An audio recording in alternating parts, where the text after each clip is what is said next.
Hello and welcome to History and Facts. So, fifth lecture of fluid mechanics. In this video lecture, we will study about the types of fluid. So, without wasting the time, let's start. So, types of fluid. First point is ideal fluid. So, ideal fluid mainly एक imaginary fluid है जो practical life में exist नहीं करते हैं.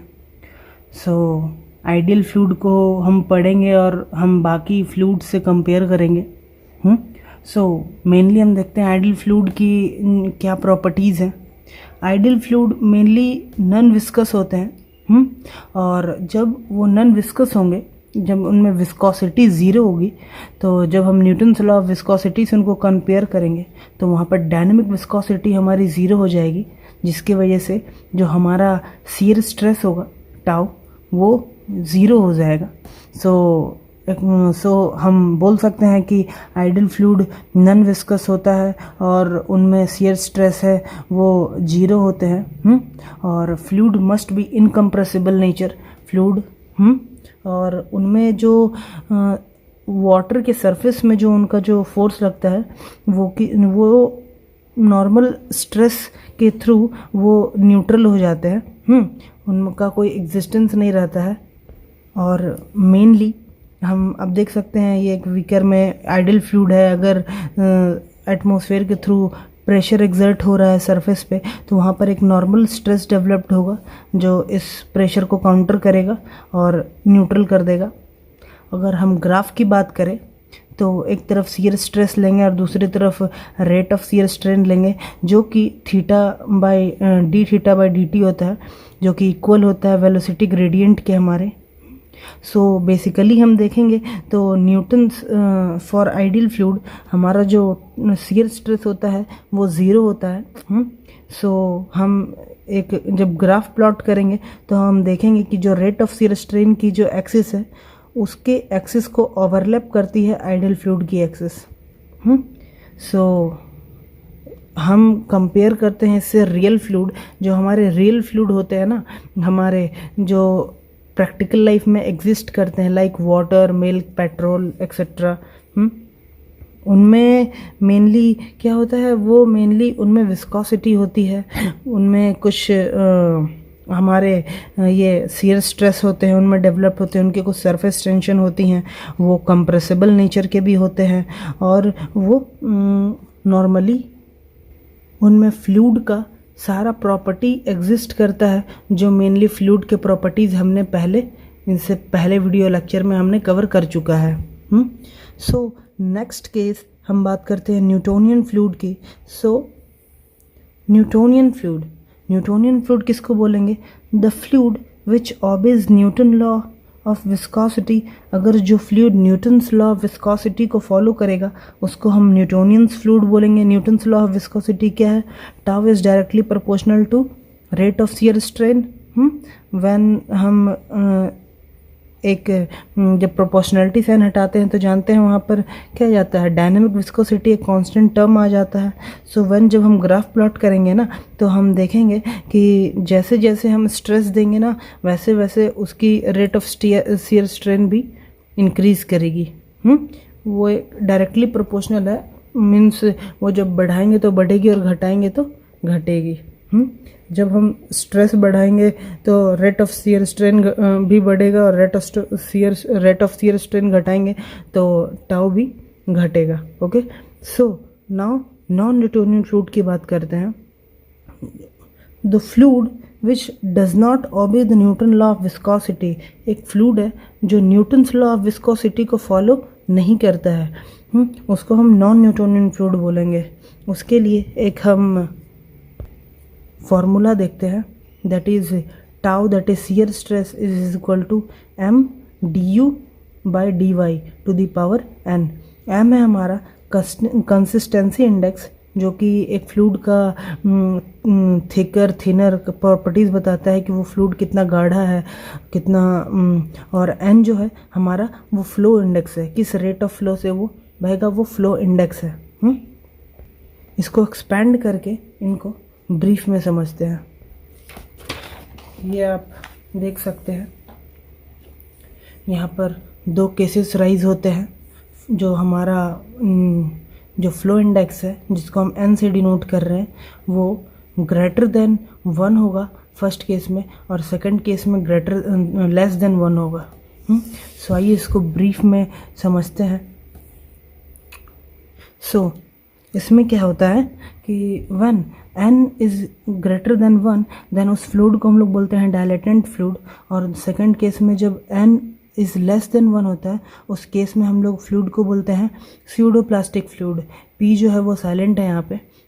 So this case में क्या होता है, जब हम किसी भी फ्लूइड में जब शियर स्ट्रेस लगाते हैं तो उस फ्लूइड की जो प्रॉपर्टी होती है ना, वो जो फ्लूइड होता है ना वो धीरे धीरे अकॉर्डिंग टू फोर्स वो धीरे धीरे फ्लूइड मोटा होने लगता है, वो शियर थिकिंग नेचर का होने लगता है। और इस केस में क्या होता है कि हम फ्लूइड पे जो शियर फोर्स डालते हैं तो वो फ्लूइड धीरे धीरे शियर थिनिंग होने लगता है। इट मीन्स व्हाट, वो धीरे धीरे पतला होने लगता है।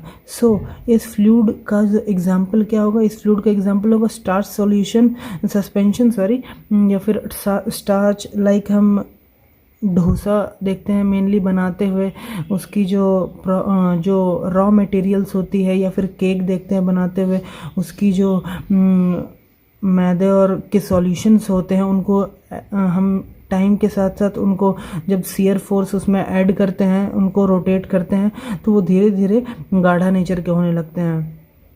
तो उनमें क्या होता है, उनमें जो फ्लो इंडेक्स होती है वो इंक्रीज़ करती है, और उनमें जो कंसिस्टेंसी आपकी इंडेक्स होती है, जो गाढ़ापन की इंडेक्स होती है वो भी इंक्रीज़ करती है। और स्यूडोप्लास्टिक के केस में जो कंसिस्टेंसी इंडेक्स है वो रिड्यूस करेगा, जैसा क्योंकि ये शेयर थिनिंग है तो ये पतले होते जाएंगे। सो जो यहाँ पर जो कंसिस्टेंसी इंडेक्स या मैं कहूँ विस्कोसिटी वो डिक्रीज़ करेगी और वेलोसिटी इंक्रीज़ होगा। तो हमारा फिफ्थ फ्लूइड है thixotropic and रियोपैटिक fluid. So mainly thixotropic fluid में क्या होता है कि ये टाइम के साथ साथ इसकी विस्कोसिटी जो है वो इंक्रीज़ करते जाती है। इनमें जो विस्कोसिटी होती है वो अपेरेंट विस्कोसिटी होती है, और अपेरेंट विस्कोसिटी का फॉर्मूला होता है shear stress by rate of shear strain. और जो आपका थिस्कोट्रॉपिक फ्लूइड का जो अपेरेंट विस्कोसिटी होता है वो इक्वल टू डायनेमिक विस्कोसिटी के इक्वल होता है। सो इसका एग्जांपल होता है वाटर क्ले। आप देखिएगा कि हमेशा जो वाटर क्ले होगी ना वो टाइम के बाद एक टाइम आएगी जिसके बाद उसकी जो कंसिस्टेंसी होगी ना, जो गाढ़ापन होगा ना, वो धीरे धीरे कम हो जाएगा। जो मडी मटेरियल होते हैं वो सेटल डाउन हो जाते हैं, इसीलिए वो और मेनली पतला हो जाते हैं, उनकी वेलोसिटी इंक्रीज़ हो जाती है, और फिर वो थोड़ा सा उनमें जो वेलोसिटी इंक्रीज़ तो होगी और साथ में साथ उसकी विस्कोसिटी रिड्यूस हो जाती है। ये थी थिस्कोट्रॉपिक्स की बात। अब हम बात करते हैं रियोपैटिक फ्लूइड की, जो बिल्कुल इससे अपोजिट है, जो कि विस्कोसिटी इनकी देख सकते हैं रियोपैटिक फ्लूइड की। हाँ, the fluid whose viscosity increases with respect to time. Time के साथ साथ इसको जो विस्कोसिटी है वो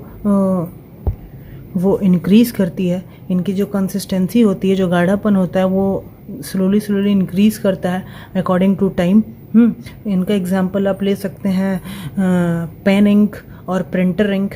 आप जानते हैं कि अब बहुत टाइम के बाद अगर इस पेन को आप यूज़ करो तो ये ठीक से प्रॉपर वे में चलती नहीं है, क्योंकि इसकी इंक जो होती है वो सूख जाती है। क्यों? उसकी विस्कोसिटी जो होती है वो पूरी इंक्रीज़ हो जाती है, सो वो सूख जाती है। इसी को ग्राफ में समझेंगे तो ठीक इनमें जो रियोपैटिक फ्लूइड है इनकी जो विस्कोसिटी है वो इंक्रीज़ होगी तो इसमें शियर स्ट्रेस भी इंक्रीज़ होगा, और जो थिस्कोट्रॉपिक है उनमें जो विस्कोसिटी है वो रिड्यूस होगी तो इनमें स्लोली इनका शियर स्ट्रेस भी है जो घटेगा और वेलोसिटी इंक्रीज़ होगी। और अपेरेंट विस्कोसिटी जो न्यूटोनियन फ्लूइड की होती है वो इक्वल होती है डायनामिक विस्कोसिटी पे। और जो हमारा नॉन न्यूटोनियन फ्लूइड है उनके लिए अपेरेंट विस्कोसिटी चेंज करती है with the change of rate of shear strain. Okay, और मैं कुछ फ्लूइड्स की बिहेवियर आपको बता दूं और कुछ फ्लूइड्स का कुछ मेनली कॉन्सेप्ट क्लियर कर दूं जो आपको आपके न्यूमेरिकल्स में सॉल्व करने में काफ़ी ज़्यादा इम्पॉर्टेंट रोल प्ले करेंगे, जो कॉन्सेप्ट मैं आपको बताऊंगा। सो मेनली इसमें मोस्ट प्रोबेबली 3 केसेस आते हैं। एक में क्या होता है कि जो बॉडी होती है, जो सरफेस बॉडी पे जो फ्लूइड मूव कर रही होती है, वो समझ लो कि आप एक मूविंग बॉडी है जिस पे फ्लूइड मूव कर रही है। सो जिस वेलोसिटी से जो सरफेस मूव करती है ना, that is surface velocity v, उसी वेलोसिटी से जो फिक्स्ड लेयर होगी, जो नियर बाय लेयर होगी इस सरफेस की, वो भी उसी वेलोसिटी से मूव करेगी। और सेकंड केस में क्या होता है कि यहाँ पर जो फिक्स्ड सरफेस है वो जो ये सरफेस है वो फिक्स्ड है, और जो बॉडी है वो वाटर है, जो वो हमारे वाटर बॉडी या फिर लिक्विड बॉडी के ऊपर में है, जो फ्लोट कर रही है, एक तरह से आप समझ सकते हो। तो ये फिक्स्ड है, तो इस सरफेस का वेलोसिटी 0 हो जाएगा। सो फिक्स्ड लेयर की भी वेलोसिटी 0 हो जाएगी। और जो ये मूविंग लेयर है, जो टॉप मोस्ट लेयर है, वो v वेलोसिटी से मूव कर रही है। दैट्स वाई जो यहाँ पर जो बॉडी फ्लोट कर रही है वो भी v वेलोसिटी से मूव करेगी। और थर्ड केस में क्या होगा कि यहाँ पर 2 फिक्स्ड बॉडी है, उनके बीच में एक रोटेटिंग शाफ्ट रोटेट कर रही है। सो उस केस में जो लेयर इस हब के नियर बाई होगी उसकी वेलोसिटी मोस्ट प्रोबेबली 0 या फिर नियर बाई 0 होगी, और जो लेयर इस रोटेटिंग शाफ्ट के नियर होगी उसकी जो लीनियर वेलोसिटी हम उस फ्लूइड की तब निकालेंगे ना, उसके लिए हम फॉर्मूला लगाएंगे पाई dn बाई 60। d है वो डाया ऑफ शाफ्ट है, और जो n है वो रोटेटिंग पर मिनट शाफ्ट की रोटेटिंग स्पीड है। सो होप यहाँ से यहाँ तक आपको फ्लूइड की कंसेप्ट क्लियर हो गई होगी। और हम टाइप्स ऑफ फ्लूइड में मेनली इतना ही पढ़ते हैं। सो होप आपके कॉन्सेप्ट क्लियर हुए हो, और अगर कोई क्वेश्चन रह गया हो या किसी टॉपिक पे आपको इस टॉपिक से रिलेटेड कोई क्वेश्चन बचा हो या किसी टॉपिक मिस हो गई हो तो आप मुझे बता सकते हैं कमेंट पे, मैं ट्राई करूँगा उसको भी कवर करने का। So it's the end of video lecture. So thank you so much and God bless you all.